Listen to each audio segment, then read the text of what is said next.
لقد كان لكم في رسول الله أسوة حسنة اعوذ باللہ من الشیطان الرجیم بسم اللہ الرحمن الرحیم اللہم صلی علی محمد وعلی آل محمد کما صلیت علی ابراہیم وعلی آل ابراہیم انک حمید مجید اللہم بارک علی محمد وعلی آل محمد کما بارکت علی ابراہیم وعلی آل ابراہیم انک حمید مجید۔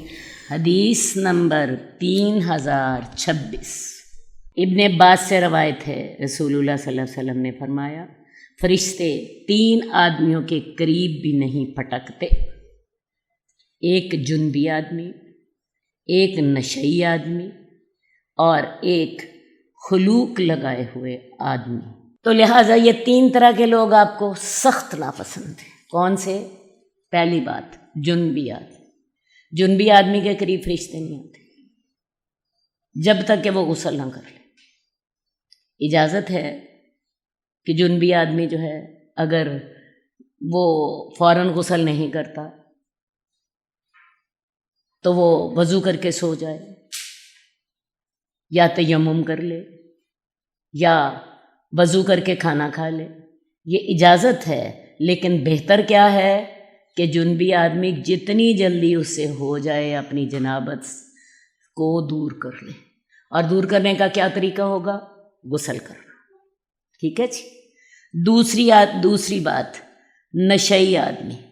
اب آج آپ دیکھیں ہمارے ملک کا کتنا بڑا طبقہ جو ہے وہ نشے کا شکار، اور یہ ایسے جہاز ہم ہر جگہ پہ گرے پڑے دیکھتے ہیں، یہ نالی کے کیڑوں کی طرح سڑکوں پر پڑے ہوتے ہیں اور اپنی زندگی بھی برباد کرتے ہیں اور اپنے گھر والوں کی زندگی بھی برباد کرتے ہیں۔ ان کے گھر والے جیتے جی مر جاتے ہیں۔ ایسا شخص اپنے آپ کو ہلاک نہیں کرتا بلکہ اپنے گھر والوں کو، ان کے گھر والے روز مرتے ہیں اور روز جیتے ہیں۔ ایسا شخص جو ہوتا ہے جہاں سے اسے پیسہ ملتا ہے اپنے گھر کا سامان بیچ دیتا ہے، اپنے گھر کی قیمتی چیزیں بیچ دیتا ہے، بچائے اس کے کہ اپنے بچوں کو وہ کما کے کھلائے، وہ گھر کی ساری اشیاء بیچ دیتا ہے۔ بلکہ میں آپ کو بتاؤں، میرے پاس ایک خاتون کام کرتی تھی، کہنے لگی باجی میرے 6 بچے ہیں، میرے شوہر نے نشے میں 3 بیٹوں کو ہار دیا۔ کہتی ہے میں اس سے پہلے اسے چھوڑنے کا نہیں سوچتی تھی، میں سوچتی تھی میرے بچوں کا باپ ہے، کوئی بات نہیں، نشہ کرتا ہے میں کما لوں گی، میں بچوں کو کھلا لوں گی۔ لیکن جس دن اس نے نشے میں میرے 3 بیٹے ہار دیے اور میرے 3 بیٹے اگلوں کے سپرد کر دیے، کہتی ہے کہ پھر میں تو جو تھی میری آنکھیں کھل گئیں۔ کہنے لگی کہ میں نے پھر کیا کیا، سارے جو گاؤں والے تھے میں نے انہیں اکٹھا کیا اور اکٹھا کر کے میں اپنے بچوں کو لے کے تو لاہور آ گئی۔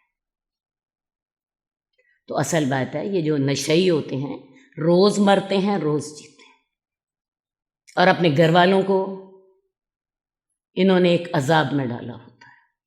اور تیسری جو چیز ہے خلوق کی جو خوشبو ہے، یہ بھی جو فرشتوں کو پسند نہیں ہے۔ یہ عرب لوگ اس خوشبو کو استعمال کرتے تھے۔ ہوتا یہ تھا بچے کو 7ویں دن سر منڈوا دیتے تھے اور سر منڈوا کے اس کے سر پہ خلوق کی خوشبو لگاتے تھے۔ تو یہ حدیث میں بتا رہی ہے کہ فرشتوں کو یہ خوشبو انتہائی ناپسند ہے۔ اب ہمیں کیا حکم ہے کہ 7ویں دن بچے کے جو سر منڈوا دیا جائے، اور سر منڈوانے کے بعد اس کے جو بال ہیں ان کو یا تو ان کے وزن کے برابر سونا یا چاندی صدقہ کر دیا جائے۔ حدیث نمبر 3028 ام سلمہ سے روایت ہے کہ جب رسول اللہ صلی اللہ علیہ وآلہ وسلم نے چادر کا پلو لٹکانے کے بارے میں جو کہنا تھا کہہ لیا، تو میں نے کہا یا رسول اللہ ہم کیسے کریں؟ یعنی رسول اللہ صلی اللہ علیہ وسلم نے ہمیں حکم دیا کہ تم جب نکلتی ہو، نماز کے لیے نکلتی ہو، تو اپنی پلو جو ہوتا ہے وہ اچھی طرح لٹکا لیا کرو۔ تو پھر میں نے ان سے پوچھا یا رسول اللہ ہم کیسے کریں؟ آپ نے فرمایا ایک بالشت لٹکاؤ۔ بالشت یہ ہوتی ہے یعنی تمہارا چادر، تمہارا جو حجاب ہے وہ اتنا لمبا ہونا چاہیے، ٹھیک ہے؟ ام سلمہ کہنے لگی تب بھی قدم ننگے ہوں گے؟ یعنی اگر قمیص پہنی ہوئی ہے، قمیص کے بعد آپ نے اتنی قمیص لمبی کر لی ہے تو تب بھی پاؤں تو پھر بھی ننگے ہوں گے۔ آپ نے فرمایا پھر ایسا کرو کہ ایک ہاتھ تک لٹکاؤ۔ ہاتھ جو ہوتا ہے بالشت اتنا ہوتا ہے اور ہاتھ یہاں سے لے کے یہاں تک ہوتا ہے، یعنی اپنی قمیص اگر تم پہنتے ہو تو قمیص کے بعد اگر تم بالشت برابر لٹکاتے ہو تو پھر پاؤں ننگے رہتے ہیں۔ تو پھر رسول اللہ صلی اللہ علیہ وسلم نے کہا کہ پھر تم ایسا کرو کہ قمیص کو یہاں، قمیص کی لمبائی میں یہاں سے لے کے یہاں تک لمبی کر لو تاکہ اس کے ساتھ تمہارے پاؤں بھی کور ہو جائیں، ٹھیک ہے؟ اور نماز کے لیے میں آپ کو بتاؤں پاؤں کور ہونا ضروری ہے۔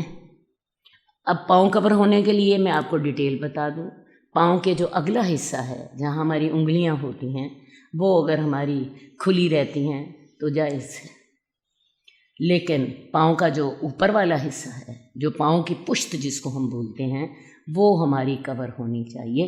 اسی لیے میں بچیوں کو یہ ضرور بتانا چاہتی ہوں کہ ٹراؤزر جن کے پائنچے چھوٹے ہوتے ہیں ان کے ساتھ نماز نہیں ہوتی، اور خاص طور پر ایسے ٹراؤزر جو کہ اسکن ٹائٹ ہوتے ہیں ان کے ساتھ بھی نماز نہیں ہوتی، کیونکہ میں نے آپ کو بتایا کہ پاؤں کی جو پشت ہے وہ ضرور کور ہونی چاہیے۔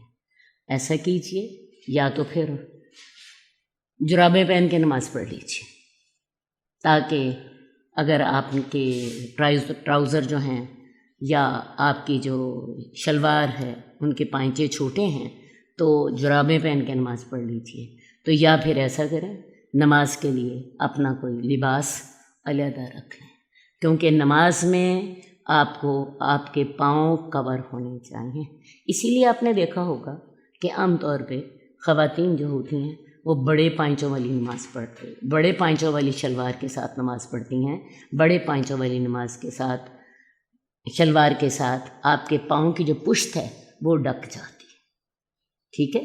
تو یا تو یہ والا طریقہ اختیار کر لیں یا میں نے آپ کو بتایا کہ پھر جراب میں استعمال کر لیں تاکہ نماز کے وقت آپ کے پاؤں کی پشت جو ہے وہ ڈھک جائے۔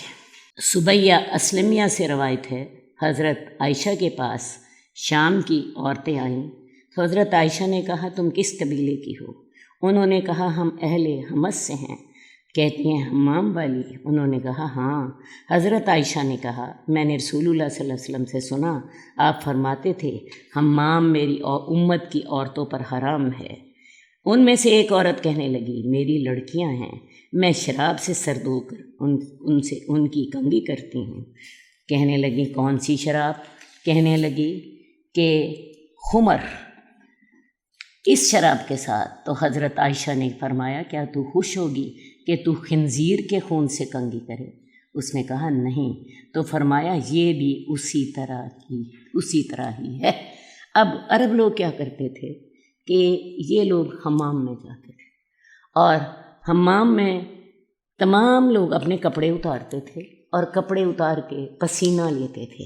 وہاں پہ گرم پانی کا انتظام ہوتا تھا اور جسم کی رطوبتیں جو تھیں وہ پسینے کے ساتھ باہر نکل آتی تھیں، اور جب وہ رطوبتیں نکل آتی تھیں تو اس کے بعد لوگ نہاتے اور فاسد رطوبات نکل آتی، اس کے بعد غسل کرتے۔ تو ایسی جگہوں پر تمام عورتیں ننگی ہوتی اور یہ سارے لوگ ننگے ہو کے یہ سارے کام کر رہے ہوتے۔ تو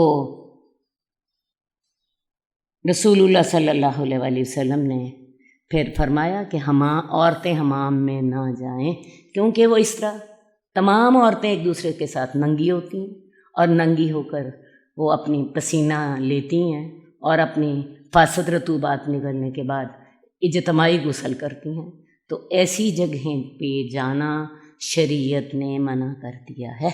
اسی طرح ایک عورت نے کہا کہ میں شراب کے ساتھ اپنی بچیوں کے سر میں کنگھی کرتی ہوں۔ حضرت عائشہ نے کہا تو خنزیر کے گوشت سے کنگھی کر رہی ہے۔ بات ہے حرام چیزیں استعمال کرنا شریعت ان کی اجازت نہیں دیتی۔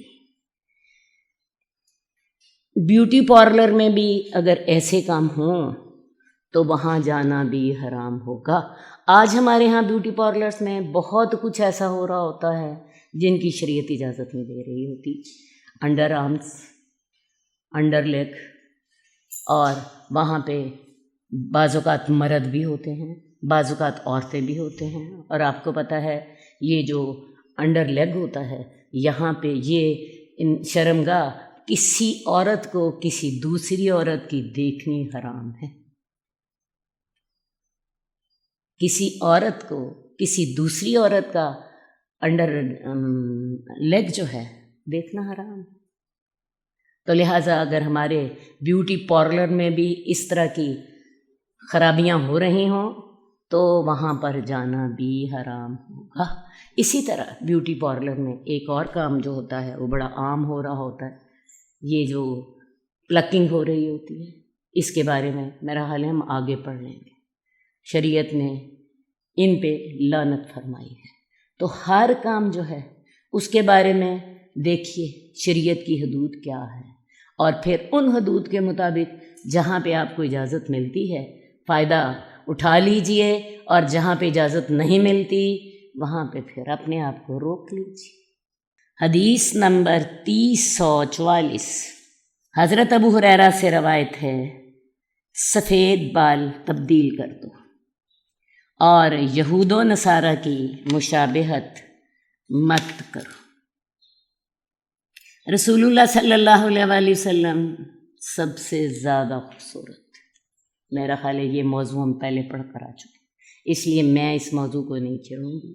اتنی بات ضرور کہوں گی کہ سمرہ بن جندب کہتے ہیں کہ میرے سامنے چاند تھا اور میرے سامنے رسول اللہ صلی اللہ علیہ وسلم تھے، آپ نے سرخ رنگ کا جبہ پہنا ہوا تھا، میں ایک نظر چاند کو دیکھتا تھا اور ایک نظر میں آپ کو دیکھتا تھا، اللہ کی قسم آپ چاند سے زیادہ خوبصورت تھے۔ رسول اللہ صلی اللہ علیہ وسلم کے سر اور داڑھی کے بال گھنے تھے، آپ کا چہرہ چاند کی طرح گول اور چمکدار تھا، مہر نبوت بائیں کندھے کے پاس کبوتری کے انڈے کی طرح تھی، آپ کا تکیہ چمڑے کا تھا جس میں کھجور کی چھال بھری ہوتی تھی، آپ کا تکیہ چمڑے کا تھا جس میں کھجور کی چھال بھری ہوتی تھی۔ اس کے علاوہ آپ کا جو بستر تھا وہ چادر ہوتی تھی جو بچھا دی جاتی، اسی چادر کو پر بعض اوقات آپ نماز پڑھ لیتے اور اسی چادر کو بعض اوقات آپ اپنے اوپر اوڑھ بھی لیتے۔ ایک دفعہ کیا کیا ازواج مطہرات نے، آپ کا جو بستر تھا اس کو دوہرا کر کے بچھا دیا۔ رسول اللہ صلی اللہ علیہ وسلم کو اچھی نیند آئی، آپ سخت ناراض ہوئے، آپ نے کہا کہ اس کی وجہ سے میں اٹھ نہیں سکا، حکم دے دیا آئندہ سے اس بستر کو دوہرا نہیں کیا جائے گا۔ ذرا سوچئے ہمارے بستر کیسے ہوتے، ذرا سوچئے۔ میں کہتی ہوں ایک ایک حدیث کو آپ دیکھ لیجیے، ایک ایک بات کو آپ دیکھ لیجیے، ہمارا بستر کیسا ہوتا ہے، اتنی موٹی فارم کی، 8 انچ موٹا فارم، اس کے اوپر بیڈ کور، اور پھر بیڈ کور کے اوپر بھی پتہ نہیں کون کون سی چیزیں ہوتی ہیں، تو تب جا کے ہم اس کے اوپر آرام فرماتے ہیں۔ رسول اللہ صلی اللہ علیہ وسلم نے منع فرما دیا کہ میری جو ہے بستر کو دوہرا نہ کیا جائے، اس کے ساتھ مجھے نیند زیادہ اچھی آئی۔ حدیث نمبر 3059 عبداللہ بن مسعود سے روایت ہے، اللہ تعالیٰ نے گودنے والی، گدوانے والی، بال ملانے والی، اکھاڑنے والی اور حسن کے لیے دانت کشادہ کرنے والی پر اور اللہ کی تخلیق کو تبدیل کروانے والی پر لعنت کی ہے۔ حضرت عبداللہ بن مسعود سے روایت ہے کہ رسول اللہ صلی اللہ علیہ وسلم نے فرمایا کیا کہ اللہ تعالیٰ نے گودنے والی پر اور گدوانے والی پر، اب یہ گودنا کیا ہوتا ہے اور گدوانا کیا ہوتا ہے؟ ٹیٹوز بنوانے۔ آپ نے دیکھا بعض لوگ اپنے جسم کو کھودتے ہیں اور اس کے بیچ میں کوئی ایسی چیز بھر دیتے ہیں اور اس کے بعد وہ ساری عمر کے لیے ان کا نشان باقی رہ جاتا ہے۔ بہت سے لوگوں کو آپ نے دیکھا ہوگا ان کے ہاتھ کے اوپر ان کا نام لکھا ہوتا ہے۔ یہ جو خاص طور پہ حبشی لوگ ہیں، ان کی یہ گالوں پر نشان بنے ہوتے ہیں اور ان کے باقاعدہ گودا گیا ہوتا ہے۔ تو بہرحال یہ جو ٹیٹوز بنوانے ہیں تو اس میں جو گودنے والی ہے اور جو گدوانے والی ہے دونوں پر لعنت ہے۔ اسی طرح اپنے بالوں میں بال ملانے والی، بالوں میں بال ملانے سے کیا مراد ہے؟ آپ کے جی اتنے چھوٹے بال ہیں اور آپ کا دل چاہتا ہے میرے بال لمبے ہوں اور میں خوبصورت لگوں، تو بالوں میں بال ملانا اور ملا کے اپنے بال لمبے ظاہر کرنا، اس پر بھی لعنت۔ اور پھر بال اکھاڑنے والی پر، بال اکھاڑنے سے کیا مراد ہے؟ یہ پلکنگ کے بال اکھاڑنے، ان پہ لعنت کی گئی ہے۔ اس کے علاوہ حسن کے لیے دانت کشادہ کرنے والی پر، عرب لوگوں میں ایک حسن کا معیار یہ بھی ہوتا تھا کہ یہ جو سامنے کے دو دانت ہوتے تھے، یہ اوپر والے دو دانت، ان کے درمیان تھوڑا سا ان کو کشادہ کر دیا جاتا تھا اور ان کے ہاں یہ حسن کا معیار ہوتا تھا۔ ہمارے ہاں آج کل یہ حسن کا معیار نہیں ہے، تو اب وہ خواتین کیا کرتی تھیں، اپنے دانتوں کو تھوڑا سا گھسوا کے اور درمیان میں تھوڑا سا کشادہ کر دیتی تھیں۔ اور ویسے میں آپ کو ایک پیاری سی بات بتاؤں، رسول اللہ صلی اللہ علیہ وآلہ وسلم جو تھے وہ حسن کے ہر معیار کے پورے ہوتے تھے۔ آپ کے دانتوں کے اندر یہ کشادگی موجود تھی، اور جب رسول اللہ صلی اللہ علیہ وسلم بات کرتے تھے تو اس میں سے ایک نور سا نکلتا ہوا محسوس ہوتا تھا جو کہ دوسرے شخص کو متاثر کرتا تھا۔ بہرحال حسن کے لیے دانت کشادہ کرنے والی پر، اس کے علاوہ چہرے پر داغ لگوانے والی پر اور اللہ کی تخلیق کو تبدیل کرنے والی پر، تو لہٰذا سوئی کے ذریعے جسم میں سرما بھرنا، بالوں کے ساتھ وگ استعمال کرنا، بالوں کو اکھاڑنا، دانتوں کے درمیان کشادگی پیدا کرنا، یہ سب ملعون اور رب کی رحمت سے دوری والے کام ہیں۔ اور میں آپ کو ایک بات ضرور بتاتی چلی جاؤں، لعنت کیا ہوتی ہے؟ لعنت سے مراد ہوتی ہے رب کی رحمت سے دوری۔ تو جو شخص رب کی رحمت سے دور ہو گیا تو مجھے بتائیے وہ کہاں جائے گا؟ لعنت، جس فعل پر لعنت کی جائے وہ کبیرہ گناہ ہوتا ہے، تو اس لیے اپنے آپ کو مطمئن کر لیجیے۔ اللہ نے آپ کو جو شکل دی ہے بہترین ہے۔ لقد خلقنا الانسان فی احسن تقویم، ہم نے انسان کو بڑی اچھی شکل پر پیدا کیا، ٹھیک ہے؟ آپ کا خیال ہے کہ جب تک میں پلکنگ نہ کر لوں، جب تک میں اپنے بالوں میں بال نہ ملا لوں، جب تک میں اپنے جسم میں سرما نہ بھروا لوں، میں اپنے جو ہیں دانتوں کے اندر کشادگی نہ پیدا کر لوں، بات یہ ہے یہ چیزیں جو ہیں یہ اللہ کی ناراضگی کے کام ہیں، یہ کبیرہ گناہ ہیں، تو لہٰذا ان چیزوں سے بچیے۔ باقی اللہ تعالیٰ نے ہمیں بہت سی چیزوں کی اجازت دی ہے جن کا تعلق خوبصورتی کے ساتھ ہے، ان سے فائدہ اٹھائیے۔ جن سے اللہ نے روکا ہے رک جائیے، جن سے اللہ نے اجازت دی ہے ان سے فائدہ اٹھائیے۔ انشاءاللہ تعالیٰ آپ کے چہرے پر اللہ کی اطاعت کا نور ہی اتنا خوبصورت ہوگا کہ آپ سب سے زیادہ اچھی لگیں گی۔ انشاءاللہ یہ صرف ایک آپ کے دل کی تسلی ہوتی ہے اور کچھ بھی نہیں ہوتا۔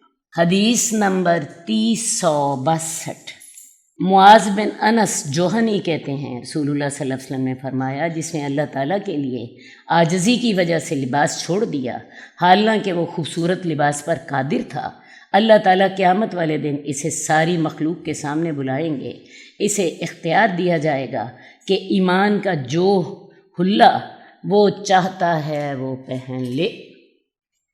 جس نے قدرت کے باوجود سادگی اختیار کی، قیامت والے دن اس کو سب کے سامنے اجر دیا جائے گا۔ کیا اجر دیا جائے گا؟ اسے اختیار دیا جائے گا جیسا لباس پہننا چاہتے ہو پہن۔ ایک اور حدیث بڑی خوفناک ہے، اس کے الفاظ ہیں من شرار امتی، میری امت کے بدترین لوگ وہ ہیں جو رنگا رنگ کھانے مانگتے ہیں، رنگا رنگ لباس مانگتے ہیں، جو رنگا رنگ کھانے مانگتے ہیں اور رنگا رنگ لباس مانگتے ہیں، یہ میری امت کے بدترین لوگ ہیں۔ میں نے یہ حدیث پڑھی تو میں آپ کو بتاؤں، میں سر سے لے کے پاؤں تک کانپ گئی۔ میری امت کے بدترین لوگ ہیں جو کہ رنگا رنگ کھانے مانگتے ہیں اور رنگا رنگ کے لباس مانگتے ہیں۔ ان کا گزارا نہیں ہوتا، فلاں برانڈ کا سوٹ مجھے پسند، فلاں برانڈ کے سوٹ کے علاوہ مجھے کچھ پسند نہیں آتا، فلاں جو ہے ریسٹورنٹ کا جو ہے کھانا اس کے بغیر مجھے لطف نہیں آتا۔ تو میں آپ کو بتاؤں یہ طریقے مسلمانوں کے نہیں ہیں، سادگی مسلمانوں کا شیوا ہے۔ یہ امت کے بدترین لوگ ہیں۔ سوچ لیجیے کہیں میں تو ان میں نہیں ہوں۔ ایک اور بات، جب بھی لباس پہنے تو دل میں ایک بات کا خیال کر لیا کرے کہ میں کہیں دکھاوے کے لیے تو لباس نہیں پہن رہی۔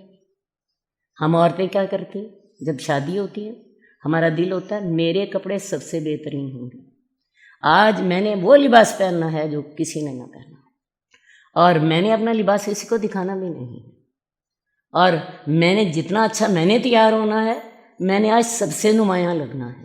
میں آپ کو بتاؤں یہ چیز آپ کو برباد کرنے والی ہے۔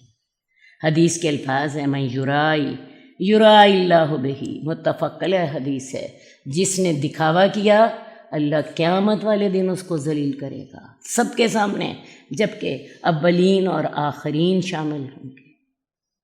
آپ اپنی خوشی کے لیے لباس پہن سکتے ہیں، آپ اپنی پسند کے مطابق لباس پہن سکتے ہیں، آپ اپنی سہولت کے مطابق لباس پہن سکتے ہیں، لیکن دکھاوے کے لیے پہنیں گی یہ اللہ کے ہاں ناپسند ہے۔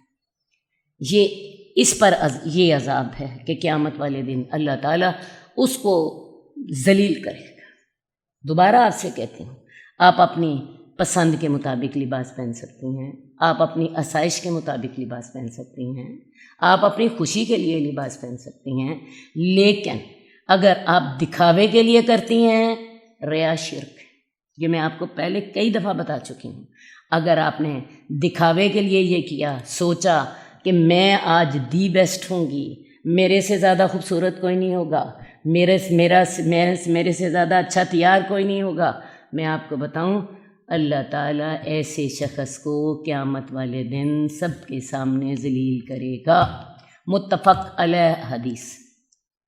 جس نے دکھاوا کیا اللہ تعالیٰ اس کو ذلت کے ساتھ اس کا قیامت والے دن دکھاوا کرے گا۔ اللہ تعالیٰ ہمیں سیدھے طریقے پہ چلنے کی توفیق دے۔ اللہ، ہم عورتیں جو ہوتی ہیں ہم شیطان کے بہکاوے میں جلدی آ جاتی ہیں۔ اللہ رب العزت ہمیں صحیح راستے پہ چلنے کی توفیق عطا فرما، ہمیں صحیح راستے پر چلنے کی توفیق عطا فرما۔ دو چیزوں کی وجہ سے عورتوں کے لیے ہلاکت ہے، ایک سونا اور دوسرا معصفر بوٹی سے رنگا ہوا کپڑا۔ شوخ لباس عورت کی ہلاکت اور بربادی کا باعث ہوتے ہیں۔ یہی شوق عورت کو دین سے دور کرتا ہے۔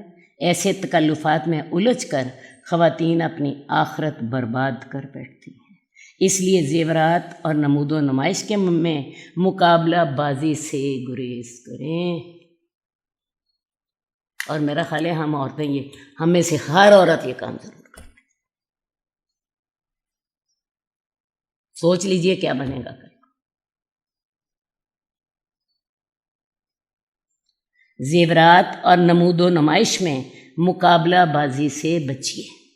حدیث نمبر 3064 ابو ہریرہ سے روایت ہے، رسول اللہ صلی اللہ علیہ وسلم نے فرمایا، جس نے دنیا میں ریشم پہنا وہ آخرت میں نہیں پہنے گا، اور جس نے دنیا میں شراب پی وہ آخرت میں نہیں پی سکے گا، اور جس نے دنیا میں سونے اور چاندی کے برتنوں میں پیا وہ آخرت میں نہیں پیے گا۔ پھر فرمایا، یہ اہل جنت کا لباس شراب اور ان کے برتن ہیں۔ اصل بات یہ ہے کہ حضرت عمر نے ایک ریشمی جوڑا فروخت ہوتے دیکھا۔ اس نے کیا کیا؟ رسول اللہ صلی اللہ علیہ وآلہ وسلم کے لیے خرید لیا کہ تاکہ آپ جب آپ کے پاس کوئی اہم وفود آتے ہیں تو آپ اس وقت اسے پہن لیا کریں۔ اس وقت رسول اللہ صلی اللہ علیہ وسلم نے یہ الفاظ فرمائے تھے کہ جس نے دنیا میں ریشم پہنا وہ آخرت میں نہیں پہن سکے گا۔ اور وجہ کیا تھی؟ اس کے ساتھ انسان کے دل میں تکبر پیدا ہوتا ہے۔ اسی طرح جس نے دنیا میں شراب پی وہ آخرت میں نہیں پی سکے گا، جس نے سونے اور چاندی کے برتنوں میں کھایا اور پیا وہ آخرت میں استعمال نہیں کر سکے گا۔ اب سونے اور چاندی کے برتنوں میں کیوں منع کیا گیا ہے کھانے اور پینے سے؟ اس کے ساتھ بھی انسان کے اندر تکبر پیدا ہوتا ہے۔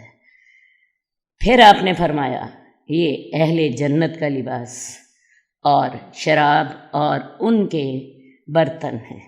میں نے آپ کو پہلے بھی بتایا کہ اسماء بنت ابی بکر کے پاس رسول اللہ صلی اللہ علیہ وسلم کا ایک جبہ تھا۔ یہ اسماء جو ہیں حضرت عائشہ کی بہن ہیں، تو اسماء بنت ابی بکر کے پاس آپ کا ایک جبہ تھا، اس کے گریبان، گلے، آستینوں پر ریشم کی کڑھائی ہوئی تھی اور یہ کڑھائی 2 انگل تھی، گریبان، گلے اور آستینوں پر، یہ بازوں پر۔ اور آپ اسے جب وفود کو ملتے تھے اس وقت یا جمعہ کو آپ اسے پہن لیتے تھے۔ حدیث نمبر 3072 عبداللہ بن بریدہ بیان کرتے ہیں کہ آپ نے 2 مجلسوں اور 2 لباسوں سے روکا۔ 2 مجلسیں سائے اور دھوپ میں بیٹھنا ہے، اور دوسری مجلس کہ تو گوٹھ مار کر کپڑے میں بیٹھے جو کہ تیری شرمگاہ تک پہنچ رہا ہو۔ اور 2 لباس، ان میں سے ایک یہ کہ تو ایسے کپڑے میں نماز پڑھے جس کو تو نے کندھے پر نہ لیا ہو، اور دوسرا یہ کہ تو شلوار میں نماز پڑھے اور تم پر کوئی چادر نہ ہو۔ اصل بات ہے 2 قسم کے لباس رسول اللہ صلی اللہ علیہ وسلم نے منع کیے، اور 2 قسم کی مجلسوں سے بھی آپ نے منع فرمایا۔ پہلے تو ہم 2 مجلسیں دیکھ لیتے ہیں۔ آپ نے منع فرمایا کہ ایک شخص سائے اور دھوپ میں اکٹھا بیٹھا ہو، یہ شیطان اس طرح بیٹھتا ہے۔ ہم بعض اوقات ایسا کر لیتے ہیں کہ سردیوں میں ہم دھوپ میں بیٹھے ہوتے ہیں، دھوپ تیز لگنے لگ جاتی ہے، تو ہم کیا کرتے ہیں، آدھے سائے میں ہو جاتے ہیں اور آدھے دھوپ میں ہو جاتے ہیں۔ تو شریعت نے اس سے ہمیں روکا ہے، کیونکہ شیطان اس طرح دھوپ اور سائے میں اکٹھا بیٹھتا ہے، یا تو ٹوٹل سائے میں بیٹھ جائیں یا ٹوٹل دھوپ میں بیٹھ جائیں، ٹھیک ہے۔ اور دوسری آپ نے اس طرح بیٹھنے سے منع فرمایا کہ شرمگاہ اچھی طرح سے ڈھکی نہ ہو۔ عرب لوگ جو تھے ان کے پاس آپ کو پتہ ہے کپڑے کی کمی ہوتی تھی، اور یہ بعض اوقات ایسا کرتے تھے کہ زمین پر گوٹھ مار کر بیٹھ جاتے تھے پیچھے سے، اور آگے اپنا کپڑا کر لیتے تھے، اپنا کپڑا آگے کر لیتے تھے۔ کپڑا تھوڑا ہوتا یہ تھا ذرا تھوڑے سے آگے پیچھے ہٹے تو شرمگاہ ننگی ہو جاتی تھی۔ تو رسول اللہ صلی اللہ علیہ وآلہ وسلم نے ایسی اس طرح بیٹھنے سے منع فرمایا کہ جس کے ساتھ شرمگاہ جو ہے وہ ننگی ہو جائے۔ ہمارے یہ مسائل نہیں ہیں، ہم آپ کو پتہ ہے نیچے انڈر ویئر بھی پہن لیتے ہیں، ہم نے پاجامہ بھی پہن لیتے ہیں، ہم اگر ہمارا جو ہے تہبند بھی ہم نے پہنا ہو تو ہمارے تہبند کا کپڑا بھی اتنا کھلا ہوتا ہے کہ ایسی صورت نہیں ہوتی، لیکن عرب لوگوں کے یہ مسائل ہوتے تھے۔ دوسری بات یہ ہے کہ رسول اللہ صلی اللہ علیہ وسلم نے 2 قسم کے لباس سے منع کیا۔ ایک کپڑے میں انسان نماز پڑھے اور اس کے کندھے ڈھکے نہ ہوں۔ عرب لوگوں کو آپ نے اجازت دی تھی کہ وہ ایک کپڑے میں نماز پڑھ سکتے ہیں، لیکن ایک کپڑے میں نماز پڑھنے کا طریقہ یہ تھا کہ کندھوں پر، دونوں کندھوں پر اس کا ایک حصہ ہو، اور اس کے لیے عرب لوگ کیا کرتے تھے، نیچے سے اپنا تہبند جو تھا وہ باندھتے، تہبند کا ادھر والا حصہ ادھر لے آتے اور ادھر والا حصہ ادھر لے آتے، اور پیچھے سے اس کی گرہ لگا لیتے، اور اس کے ساتھ کیا ہوتا، ان کا آگے سے شرمگاہ بھی کور ہو جاتی، اور وہ جو تھوڑا سا کپڑا ہوتا ادھر سے ادھر اور ادھر سے ادھر اور پیچھے گرہ لگا لیتے، کچھ کپڑا اس کندھے پہ آ جاتا، کچھ کپڑا اس کندھے پہ آ جاتا۔ تو اس طرح رسول اللہ صلی اللہ علیہ وسلم نے ایک کپڑے میں نماز پڑھنے کی اجازت دی جب کہ کندھوں پر کپڑا موجود ہو، ٹھیک ہے۔ اسی طرح رسول اللہ صلی اللہ علیہ وسلم نے جو منع کیا کہ تو شلوار میں نماز پڑھے اور تمہارے پر کوئی چادر نہ ہو، یعنی انسان صرف پجامے میں نماز پڑھے اور اس کے کندھے ڈھکے ہوئے نہیں، ٹھیک ہے نا۔ اس لیے ہمارے لیے کیا حکم ہے کہ ہم لوگ اگر پجامے میں نماز پڑھ رہے ہیں، شلوار کے لیے پڑھ رہے ہیں، ہمیں اپنا اوپر والے جسم پر بھی کپڑا پہن لینا چاہیے، یا کم از کم بنیان پہن لیں۔ اور لیکن بنیان عام طور پہ میں نے دیکھا ہے بعض مرد جو ہوتے ہیں وہ بغیر بازو والی بنیان پہن لیتے ہیں۔ بغیر بازو والی بنیان کافی نہیں ہوگی، بازو والی بنیان پہنیں، کیونکہ بازو والی بنیان سے کندھوں پر کپڑا آ جاتا ہے، ٹھیک ہے۔ یا پھر ایک اور کام کر لیں، تولیہ لے لیں، تولیہ لے کے اپنے کندھوں پہ ڈال دیں، ٹھیک ہے۔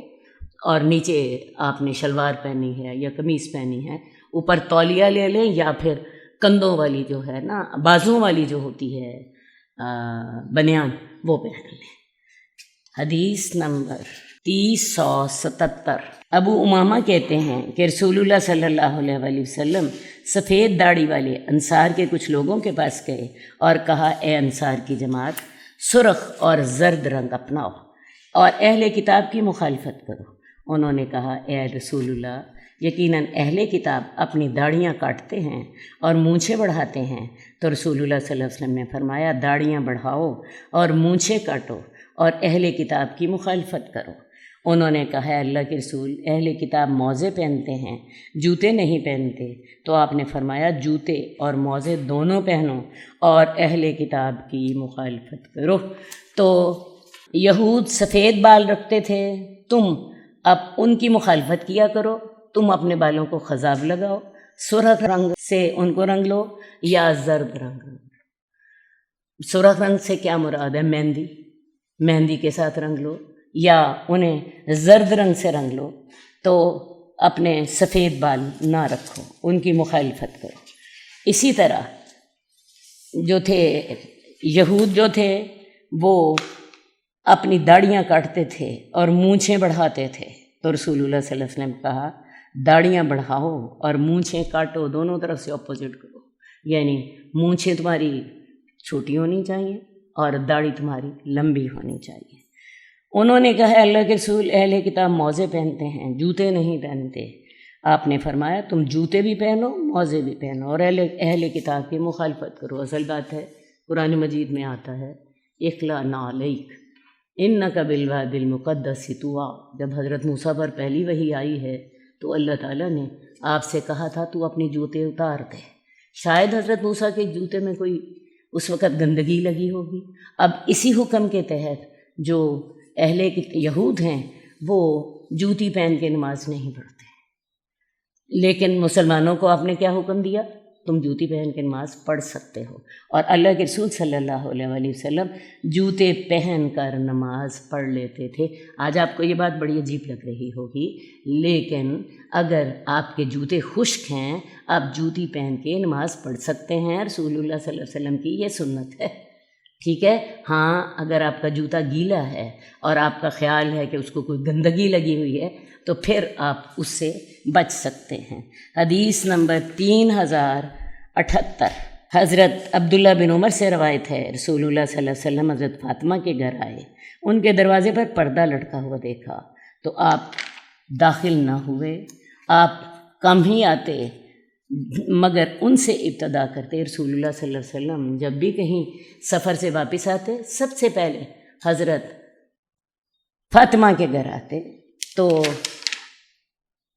اب اس دفعہ آئے تو ان کے گھر کے دروازے پر پردہ لٹکا ہوا دیکھا، داخل نہ ہوئے۔ حضرت علی آئے تو انہوں نے ان کو پریشان دیکھا، پوچھا کیا ہوا؟ حضرت فاطمہ نے کہا، نبی میرے گھر آئے تھے مگر اندر نہیں آئے۔ حضرت علی رسول اللہ صلی اللہ علیہ وسلم کے پاس چلے آئے اور کہا اے اللہ کے رسول، فاطمہ کو اس بات کی بڑی سخت تکلیف ہو رہی ہے کہ آپ ان کے پاس آئے ہیں اور اندر داخل نہیں ہوئے۔ رسول اللہ صلی اللہ علیہ وسلم نے فرمایا میں اور دنیا اکٹھے نہیں ہو سکتے، میں اور نقش و نگار والا داری دار کپڑا پردہ۔ حضرت فاطمہ کی طرف گئے اور حضرت علی نے انہیں رسول اللہ صلی اللہ علیہ وسلم سے بات سے آگاہ کیا کہ تمہارے گھر پہ پردہ لٹکا ہوا تھا اور اللہ کے رسول صلی اللہ علیہ وسلم کو یہ بات پسند نہیں تھی، تو لہٰذا آپ اس لیے گھر میں داخل نہیں ہوئے کہ میں اور دنیا داری، میں اور نقش و نگار والے پردے۔ تو حضرت فاطمہ کہنے لگیں رسول اللہ صلی اللہ علیہ وسلم سے پوچھئے وہ ہمیں اس بارے میں کیا حکم دیتے ہیں۔ آپ نے فرمایا کہ اسے کہو اسے فلاں شخص کو بیچ دو۔ اب یہ ہے کہ جب انہوں نے اللہ کے رسول کے حکم کے مطابق وہ پردہ اتارا اور فلاں کو بیچا تو تب اللہ کے رسول ان کے پاس گئے، وہ پردہ اتارا تو تب اللہ کے رسول ان کے پاس گئے۔ حدیث نمبر 3083۔ صبان کہتے ہیں بنت حبیرہ رسول اللہ صلی اللہ علیہ وسلم کے پاس آئی، اس کے ہاتھ میں سونے کی بڑی بڑی انگوٹھیاں تھیں۔ آپ نے اس کے ہاتھ پر مارنا شروع کیا تو وہ حضرت فاطمہ کے پاس آ کر شکوہ کرنے لگی۔ صبان کہتے ہیں رسول اللہ صلی اللہ علیہ وسلم حضرت فاطمہ کے پاس آئے اور میں بھی آپ کے ساتھ تھا۔ انہوں نے اپنی گردن سے سونے کی زنجیر اتاری ہوئی تھی۔ کہتی ہیں مجھے یہ ابو الحسن نے تحفے میں دی تھی، ان کے ہاتھ میں زنجیر تھی۔ تو رسول اللہ صلی اللہ علیہ وسلم نے فرمایا اے فاطمہ کیا تجھے یہ بات اچھی لگے گی کہ لوگ کہیں فاطمہ بنت محمد کے ہاتھ میں آگ کی زنجیر ہے؟ رسول اللہ صلی اللہ علیہ وسلم ان کے پاس بیٹھے ہی بغیر ہی نکل آئے۔ حضرت فاطمہ نے زنجیر کو بیچ ڈالا اور اس سے ایک غلام خرید کر آزاد کر دیا۔ رسول اللہ صلی اللہ علیہ وسلم تک یہ بات پہنچی تو آپ نے فرمایا تمام تعریفیں اس ذات کے لیے ہیں جس نے فاطمہ کو آگ سے نجات دے دی۔ آپ کو بات سمجھ آئی؟ یہ بنت حبیرہ جو تھیں ایک سردار کی بیٹی تھیں، وہ آئیں تو سونے کی بڑی بڑی انگوٹھیاں جو تھیں پہنی ہوئی تھیں، تو رسول اللہ صلی اللہ علیہ وسلم نے اس کے ہاتھ پر ضرب لگائی۔ تو اس نے آ کے حضرت عائشہ سے شکایت کی کہ ایسے کر کے مجھے رسول اللہ صلی اللہ علیہ وسلم نے میرے ہاتھ پر ضرب لگائی ہے۔